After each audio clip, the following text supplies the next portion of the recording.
The YNW Melly trial got a little heated today. The judge gets visibly annoyed with the prosecutor committing a discovery violation by adding another phone data download which was conducted a month ago. Then a DNA analyst comes up and explains how much of DNA from Bortland, Sackchaser, and Juvie is in the car. But they just found DNA of Melly on the car door 3 weeks ago. 4 years later on the door handle. Suddenly right when the trial is starting. Very strange if you ask me. It gets pretty interesting towards the end of the video, so stick around for that. If you're new to my channel, subscribe. If I'm on Twitter, Instagram, let's get it. Miramar Police Department had any other software to test the results of their Celebrite download on. He said no.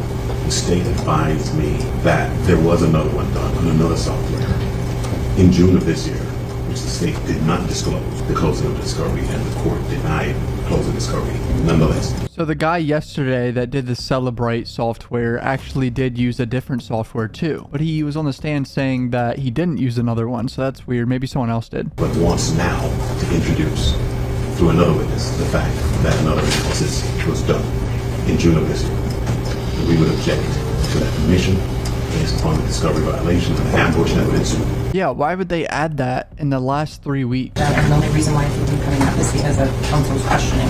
So based on counsel's questioning and asking if there was additional or other ways to prove it, a different witness, Detective Melly, did a second analysis. Prosecutor basically just said this is all coming up because the defense asked about the software comparison between other softwares. So she's saying it's not her fault, it's the defense's fault. Download was done on different software. That was just 2 weeks ago. Yes.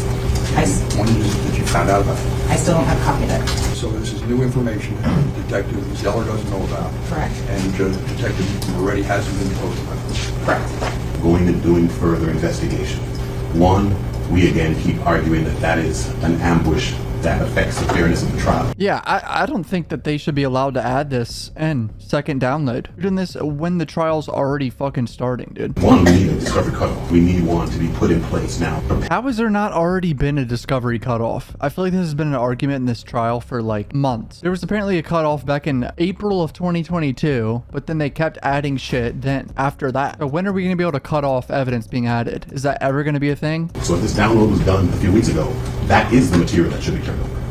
And it was not. And we would object to any reference to it. First look at Melly today. I saw people tweeting that apparently he was very relaxed today. Chilling. Happy. Again.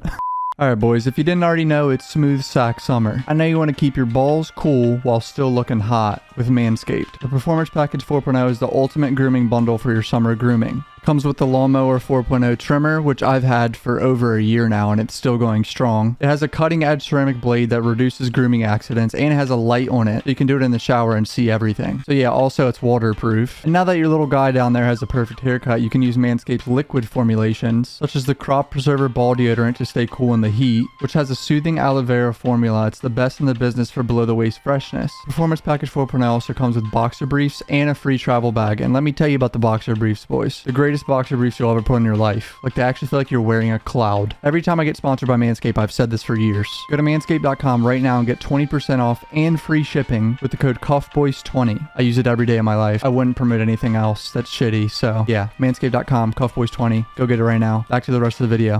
And have you used historical records to locate fugitives and missing persons before? Yes. This phone number, 772-713-9807. Is that one of the phone records that you analyzed in this case? Yes. This man Melly weighs $120. So this is just the breakdown of the latitude and longitude that they got from the T-Mobile records and the iPhone X. Basically a bunch of nerdy tower shit that is gonna bore everyone. I want to see the breakdown of the Melly evidence though, dude. Have you created a demonstrative exhibit to show the ladies and gentlemen of the jury what a cell tower is? Yes. Would it help in explaining and the understanding of the testimony? Yes. Okay. Judge, we're going to object before she publishes it to the jury and maybe go sidebar. Yes. Objected something. Judge, I think, overruled it by saying this is just helping the jury understand it. The science behind cell towers. Page 4 of the demonstrative exhibit at this point. You explained the flashlights and things like that. Can you demonstrate again on this particular image? Here in the center of the blue circle would be the tower that was listed on the report, and then this big blue circle, that's not a coverage area, that's not saying that, hey, the phone has to be somewhere, then you're just flagging that as saying that is a tower. All these green dots are on the screen are towers. Is it your testimony that the phone is definitely within that circle somewhere? No, definitely. So it's not within this circle somewhere, okay. This is showing the direction that the flashlight is pointed. Locations of interest. So this is every, I would imagine, location that the car went. So it started at the studio. So I believe Blue dot is where Bortland said the shooting happened. Right, boys? Red dot, all the way over here near the Everglades, like at least 10 minutes away, is where they discovered that, you know, the shell casings and all the shit on the side of the road that the dog found. Then the phone number 954. They really had to change it from names, but they kept it red. It's not as confusing. Okay, I was like, the jury's gonna be confused without seeing the names, but they're gonna be like, red, oh, that probably means the defendant, and then blue is the victim. Do you know who either of those phone numbers belong to? Objection. Outside of scope of knowledge. Why would the prosecutor ask, do you know who any of these phone numbers belong to, when it was a whole big deal yesterday to not connect the names to the phone numbers in front of the jury? Okay, and the 772-713-9807, that's the same one that we discussed in States 28 that I published Objection, earlier. Your Honor. He also testified that he never saw the document before, so it's outside of scope of knowledge. Sustain. Okay. 772-713. Objection, Your Honor. She cannot leave it up there Speaking published. objections, She's Your Honor. tainting the jury. Just take it down, please.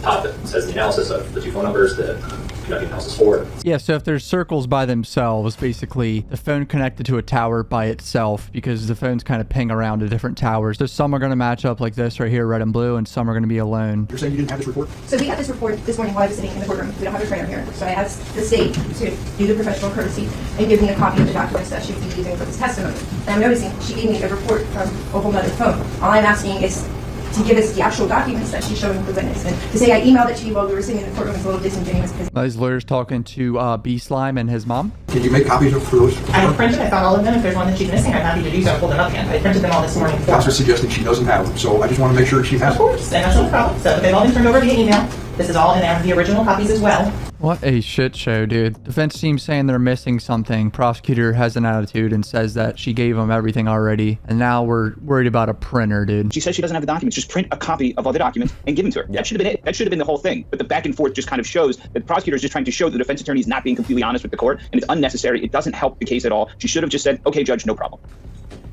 Judge doesn't seem very happy. What happened before the recess there? Printing something. And it speaks of the need for discovery cutoff to avoid the very term I used, ambush. The evidence that can be introduced into a trial should have some finite parameters. Comes here and asks jurors to put somebody to death. Suggests that they have completed an investigation that warrants that co-signature. It's not only an ambush, but it's an insult to the process. That makes no sense. Discovery cutoff should have been before they even picked the jury. I may sound biased towards the defense right now, but this has been a case for 5 fucking years. Or almost 5 years. Holy shit. Let's get it going. You don't have all your evidence yet? 4.5 years later? They don't get to keep plugging holes as the proceedings go forward. A discovery deadline is to avoid surprise, avoid ambush, and a party that engages in that ought not to get the benefit of it. Yesterday, that they were looking at Instagram posts and everything that happened as recently as this week, but yet they have provided nothing to the state.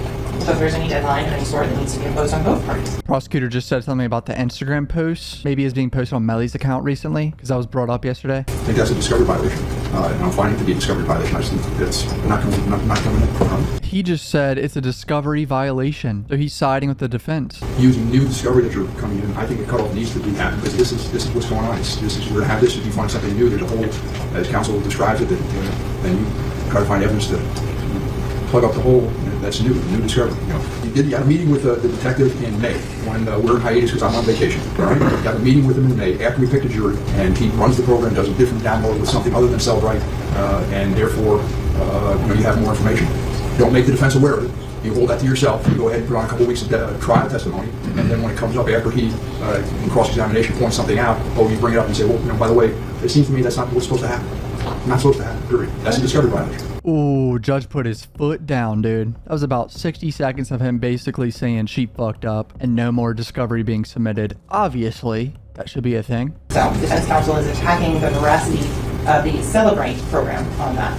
So in regards to that, that's the only reason why that would even be brought up. She keeps saying that the defense was attacking the veracity of the Celebrate, but that's not why she did it a month ago, because the defense we weren't even in trial yet a month ago. It was still pre-trial. Okay, so this shows 2 data points, both using the same power and sector, power 151, 685, sector 13.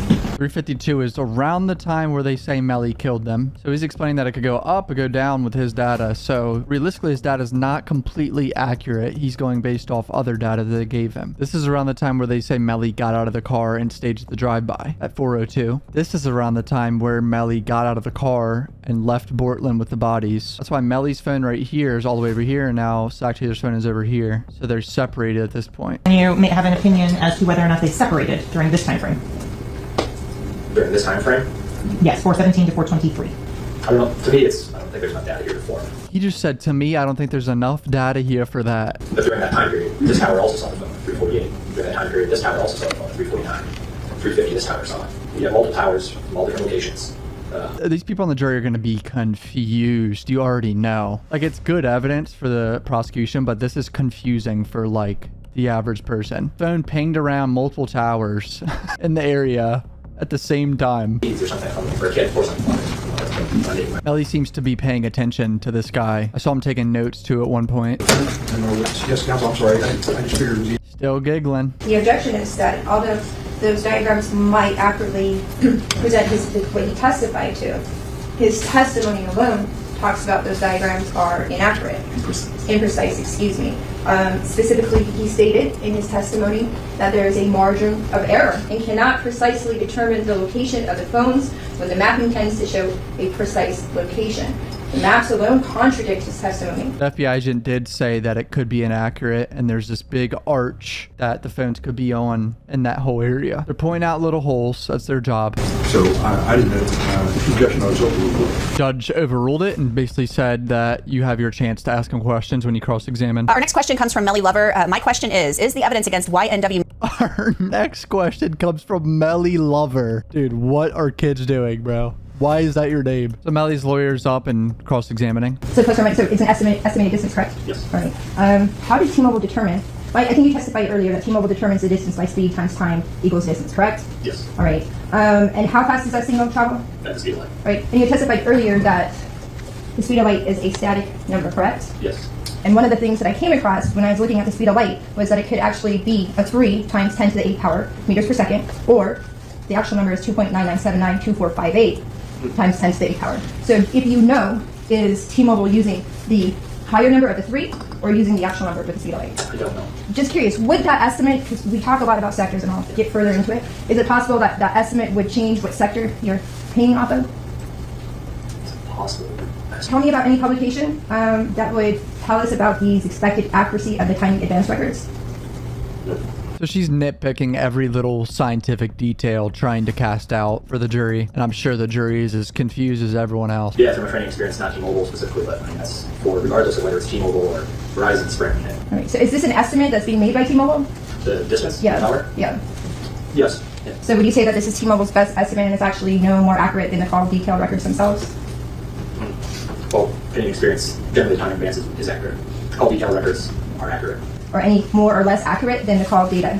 Well, the call detail records will have to be more accurate because they are less precise. So without a doubt, that is the sector of the phone. Basically explaining that call detail records are more accurate than this data that he did. Based on the information, you can't really tell the court precisely which locations these phones are following, can you? Now, one of the limitations of cellular analysis is that you can only say a general area where the device would be at a given time. All right. So even with the general analysis, all of the steps that we've gone through for about 4 or 5 hours, by the end of the day, you can never give an exact location. True. All right. I pointed out that term general area yesterday, and they did exactly that. They were fishing for his answer to say it's a general area. And could you tell if somebody was walking around a car with the phone? Would you be able to tell that? No. Okay.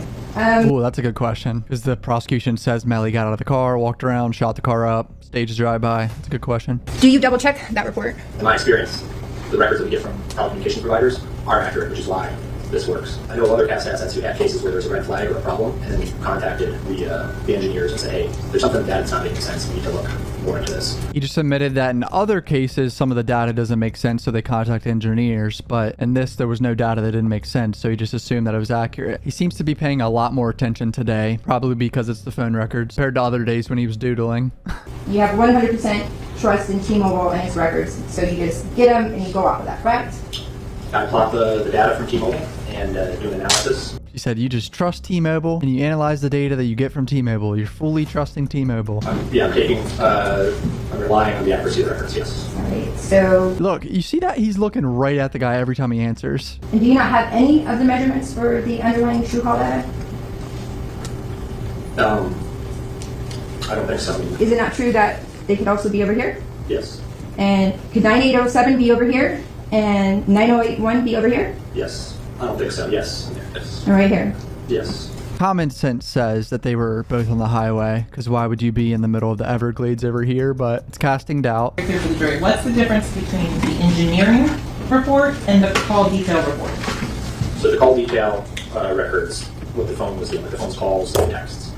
And they will list a tower and a sector. Is this a precise estimate of which towers saw that phone? Yes. And how can you say that? Because they listed, the records listed specific towers that saw the phone at a specific time. That the phone is generally somewhere in the area shown. Prosecutors explaining that call detail records are extremely accurate compared to the data we just saw. And highlight instances exactly where on your records it corresponds to the records that's provided from T-Mobile. Yeah, we could go through line by line and say, here's the map that I made, here's how the corresponding line and the T-Mobile forecast. That was a good question by the prosecutor. She's basically saying if you compare your records and the CDR records, since that one's more accurate, be more precise in the general location. This guy's a DNA analyst in the BSO crime lab. And I do all my processing on the bench. I'll clean that up after I'm done with the evidence, change my gloves, and then move on to the next piece. Clear. Is it your job to go out and collect DNA evidence? No, I do not do any of the collection. The evidence is submitted and I retrieve it. How long has the process of DNA analysis and identification been used? Again, it's been decades. It's crazy how you don't really hear about serial killers anymore. Well, not anywhere near as bad as they used to be because DNA changed the game. Do an amplification and then develop the DNA profile and use it as a DNA standard for Mr. Henry. Talking about how he swabbed Borland's cheek to compare it to DNA that he finds. It is a DNA spot card from Christopher Thomas. They got DNA from Juvie. It was a DNA spot card from Mr. Anthony Williams. Got DNA from Sack Chaser. Swab from Gucci sandals. That result was interpreted as a mixture originating from 3 contributors. And were you able to identify the 3 contributors? 3 different people found in the Gucci slides. Yes, so every sample. To Christopher Thomas being included in that mixture. Yes, the DNA results 4,730 times more likely if they originated from Christopher Thomas and 2 unrelated unknown individuals. The DNA results are at least 3.07 times 10 to the 25th, or 30.7 septillion. Times more likely if they originated from Anthony Williams and 2 unrelated unknown individuals than if they originated from 3 unrelated unknown individuals. Prosecutors just setting the stage of how accurate DNA is and showing that it's this high of a chance that it's from them than anyone else. Times 10 to the 25th, or 15.9 septillion times more likely if they originated from Mr. Thomas, Christopher Thomas. No talks about any DNA of Melly yet. I can't remember off the top of my head if they ever found DNA of Melly. Alright, yeah, so prosecution setting the stage on DNA, but now we're about to get a cross-examination of the whole DNA analysis, and I'm sure Melly's going to come up at some point, so. It was on January 23, 2019. 2019. Correct. And that's when you analyzed or examined various items that came out of a gray Jeep. That was water bottle, some sneakers, I think, a yellow jacket, a Gatorade bottle, a blood stain on front of a t-shirt, and a blood stain on the rear of it, and also a blood stain on an Air Jordan sneaker, correct? That's right. That turned out not to come back to this young man right over here, correct? Mr. Evans. I'm going to call him Jamal, the teacher. To Mr. Devins, and he was excluded from all those items. He That was excluded. was January of what? The report was issued on January 25th of 2022. 3 years after he was arrested, correct? Yes, that's right. And what date did you examine those items? That was on August 24th of 2021. That was 2 years approximately after he was arrested. Did you know that? I did not. Then you received some additional items, correct? Yes, that's right. What was the date that you received the additional items? January 5th of 2022. Why is he receiving all these items 3 years and 2 months after the murder? What? Those were processed on April 25th of 2023. April 25th of 23? That's right. Did you know that was after we started this trial? He said, did you know that was after we started this trial? And he objected. Go sidebar. Those were the contact swab, non-blood area of rear driver seat, the blood swab of smear from rear of driver seat, and the contact swab of front of driver side door handle interior. And you did not know that was after this trial started, correct? I did not know. And none of that came back to the DNA of this young man, Jamel, correct? Correct. It was deemed uninterpretable, as well as one of the items I did not attempt to generate DNA profile because there was insufficient amount of DNA. Do you know what the delay was in sending that evidence to you? Objection, outside the scope, speculation. And did you receive any other items, 2023? Yes, one last item, item 43. And that was the door handle of the rear door? Is that correct? Correct. And did I hear you correctly that you first ran a test and it did not come back matching or belonging to or contributor to Jamel? That's correct. Oh, And did I also hear you correctly then you discussed something about your software with your supervisor With the technical lead. and then ran another test and all of a sudden it matched or it was labeled as Jamel may have been a contributor?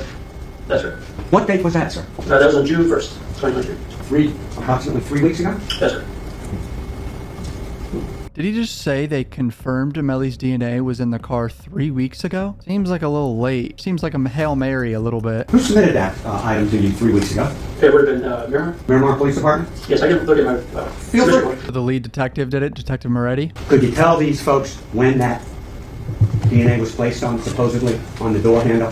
No. That's a good question because they're going to try to say, even if you did find DNA, it was his car for months on end. Of course, you might find DNA. Mr. Rhodes, is it unusual to receive multiple submissions over the life of the case? No, it's not needed. You indicated it's not unusual to get multiple submissions of evidence.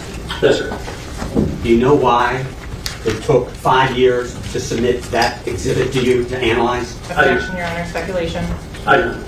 Thank you. All right, that's a wrap on day 6. More explanation of the phone records in that battle. And then the DNA guy finally came up and explained a whole long list of shit that he tested, but it wasn't really pertaining to Melly for about 2.5 hours. The cross-examine kind of exposed that Melly was suddenly found on the door handle 3 weeks ago. A little strange because this is, 4.5 years later or whatever. But overall, pretty good cross-examinations. Another day that I would say swayed towards the defense compared to the prosecution, in my opinion. I'll keep covering this trial. If you're new to my channel, subscribe. I'm on Twitter and Instagram. Love you, boys. Peace out.